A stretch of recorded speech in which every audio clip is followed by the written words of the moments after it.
1-3-2024 ಇಡೀ ಬೆಂಗಳೂರು ಒಂದು ಕ್ಷಣ ಬೆಚ್ಚಿ ಬಿದ್ದಿತ್ತು.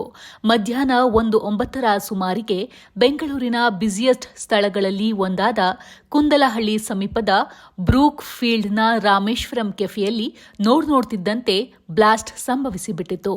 ಊಟಕ್ಕೆ ಅಂತ ಬಂದಿದ್ದ 5 ಗಂಭೀರವಾಗಿ ಗಾಯಗೊಂಡಿದ್ದರು. ಸ್ಫೋಟದ ತೀವ್ರತೆಗೆ ಅಲ್ಲಿದ್ದವರೆಲ್ಲ ಚೆಲ್ಲಾಪಿಲ್ಲಿಯಾಗಿದ್ರು.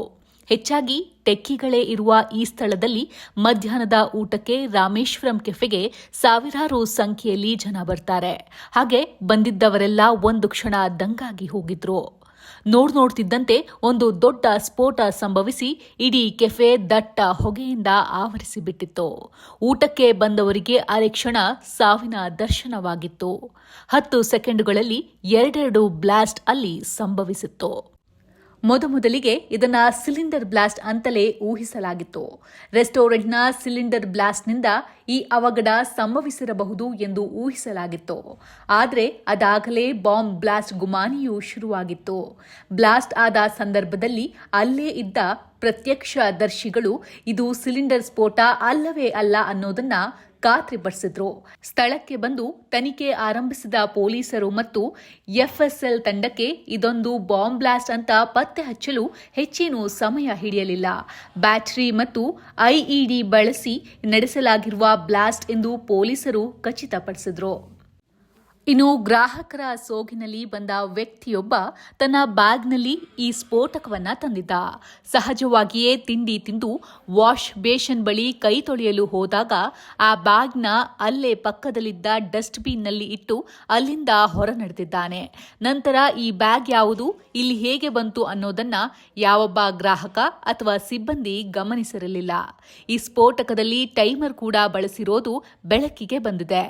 ಆತ ಹೊರ ನಡೆದ ಸುಮಾರು 1.5 ತಾಸಿನ ನಂತರ ಈ ಬ್ಲಾಸ್ಟ್ ಸಂಭವಿಸಿದೆ. ಐಇಡಿ ಮತ್ತು ಟೈಮರ್ ಬಳಕೆ ಮಾಡಿರೋದ್ರಿಂದ ಇದು ಆಕಸ್ಮಿಕವಾಗಿ ನಡೆದ ಬ್ಲಾಸ್ಟ್ ಅಲ್ಲ, ಉದ್ದೇಶಪೂರ್ವಕವಾಗಿಯೇ ನಡೆದಿರುವ ಉಗ್ರರ ಬಾಂಬ್ ಬ್ಲಾಸ್ಟ್ ಅನ್ನೋದಂತೂ ಸ್ಪಷ್ಟವಾಗಿದೆ. ಇದೀಗ ಈ ಮಾಹಿತಿಗಳು ಅಧಿಕೃತವಾಗಿದ್ದು, ಸ್ವತಃ ಮುಖ್ಯಮಂತ್ರಿ ಸಿದ್ದರಾಮಯ್ಯನವರೇ ಈ ಬಗ್ಗೆ ಮಾಧ್ಯಮಗಳ ಜೊತೆ ಮಾತನಾಡಿದ್ದಾರೆ.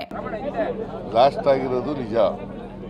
ಒಬ್ಬ ವ್ಯಕ್ತಿ ಮಾಸ್ಕ್ ಹಾಕೊಂಡು ಟೋಪಿ ಹಾಕೊಂಡು ಬಂದು ಬಸ್ನಲ್ಲಿ ಬಂದಿದ್ದಾನೆ. ಬಸ್ನಲ್ಲಿ ಬಂದು ರವೆ ಇಡ್ಲಿ ತಗೊಂಡಿದ್ದಾನೆ ಒಂದು ಕೌಂಟರ್ನಲ್ಲಿ. ಅಲ್ಲಿಂದ ಹೋಗಿ ಕೂತ್ಕೊಂಡಿದ್ದಾನೆ ಒಂದು ಕಡೆ. ಕುಡಿದ್ಬಿಟ್ಟು ಅದನ್ನು ಟೈಮರ್ ಇಟ್ಟೆಲ್ಲ ಇದೆಲ್ಲ ಮಾಡಿಬಿಟ್ಟು ಹೋಗಿದ್ದಾನೆ. ಸೊ ಬ್ಲಾಸ್ಟ್ ಆಗಿದೆ. ಸುಮಾರು 9 ಜನರಿಗೆ ಗಾಯ ಆಗಿದೆ. ಯಾರೆಲ್ಲ ಪ್ರಾಣಾಪಾಯದಿಂದ ಪಾರಾಗಿದ್ದಾರೆ. ಸೊ ನಾನು ನಮ್ಮ ಡೆಪ್ಟಿ ಚೀಫ್ ಮಿನಿಸ್ಟ್ರು ಮತ್ತು ಹೋಮ್ ಮಿನಿಸ್ಟ್ರು ಅವರೆಲ್ಲ ಹೋಗಿದ್ದಾರೆ. ನಾನು ಇವತ್ತು ಹೋಗ್ತೀನಿ, ಮತ್ತು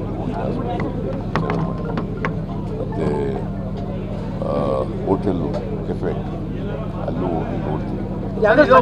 ಸಾಲದೆಂಬುದಕ್ಕೆ ಈತ ಮುಖ ಕಾಣದ ಹಾಗೆ ಮುಸುಕು ಹಾಕಿಕೊಂಡು ಬಂದು ಹೋಟೆಲ್ನಲ್ಲಿ ತಿಂಡಿ ತಿಂದು ಬಾಂಬ್ ಬಿದ್ದ ಬ್ಯಾಗ್ನ ಹೋಟೆಲ್ನಲ್ಲೇ ಇಟ್ಟು ಪರಾರಿಯಾಗಿರುವ ಸಿಸಿಟಿವಿ ದೃಶ್ಯಗಳು ಕೂಡ ಪೊಲೀಸರಿಗೆ ಮತ್ತು ಮಾಧ್ಯಮಗಳಿಗೆ ಲಭ್ಯವಾಗಿದೆ. ಕೇವಲ ರಾಜ್ಯ ಪೊಲೀಸ್ ಇಲಾಖೆ ಅಷ್ಟೇ ಅಲ್ಲದೆ ರಾಷ್ಟ್ರೀಯ ತನಿಖಾ ದಳ ಕೂಡ ಪ್ರಕರಣದ ಬಗ್ಗೆ ಆಸಕ್ತಿ ವಹಿಸಿದ್ದು, ಉಗ್ರ ಕೃತ್ಯವಾಗಿರುವುದರಿಂದ ಈ ಪ್ರಕರಣವನ್ನು ರಾಷ್ಟ್ರೀಯ ಭದ್ರತೆಯ ಹಿತದೃಷ್ಟಿಯಿಂದ ಗಂಭೀರವಾಗಿ ಪರಿಗಣಿಸಲಾಗುವುದು ಎಂದು ತಿಳಿಸಲಾಗಿದೆ. ಈ ಪ್ರಕರಣ ಕೇವಲ ಬೆಂಗಳೂರಿಗೆ ಸೀಮಿತವಾಗಿರದೆ ರಾಷ್ಟ್ರಮಟ್ಟದಲ್ಲೂ ಚರ್ಚೆಗಳು ಜೋರಾಗಿದ್ದು, ಸಮರ್ಪಕವಾದ ತನಿಖೆಯ ಮೂಲಕ ಬೆಂಗಳೂರಿಗರ ಆತಂಕವನ್ನ ದೂರಗಳಿಸಿ ರಾಜಧಾನಿ ಸೇಫ್ ಎಂಬ ಸಂದೇಶ ಸಾರುವ ಮಹತ್ತರ ಜವಾಬ್ದಾರಿ ರಾಜ್ಯ ಸರ್ಕಾರದ ಹೆಗಲಿಗಿದೆ.